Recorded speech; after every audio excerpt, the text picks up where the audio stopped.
अरविंद केजरीवाल सहित गिरफ कर अन्य समस्त केंद्रीय नेता खलास करने दाबी में धारणा बसिंट आप गंजाम जिला शाखा नेता और कर्मी।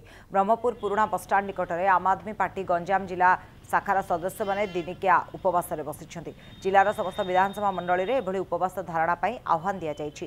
केन्द्रर बीजेपी सरकार भ्रष्टाचार विरोध में स्वर उत्तोलन करने धारणा देते तुरंत समस्त नेता दोषमुक्त करानगले आगक आंदोलन को तीव्र करने चेतावनी दि जाएगी।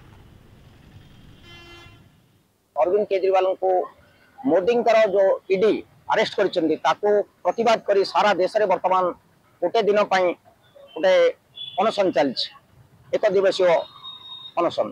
तेणु सारा देश में वर्तमान चिंता करा मोदी जो अगणतांत्रिक अरेस्ट ताकू धरी प्रतिवाद होची। तेणु आसंता 31 तारिख में दिल्ली रामलीला मैदान रे इंडिया मेंट तरफ आम आदमी पार्टी एक विशाल रैली करुच्ची। ओडिशा रे विभिन्न जगार आम आदमी पार्टी आज गोटे एक दिन गोटे उपवास रखी। तेणु गंजाम जिले में ब्रह्मपुर रे आज ये करुचु, छत्रपुर रे होची, चिकिट रे होची। आगामी दिन में जदि अरविंद केजरीवाल को तुरंत ईडी चार्जसीट कर तुरंत मुक्त न करती सारा देश में प्रतिवाद हेबो।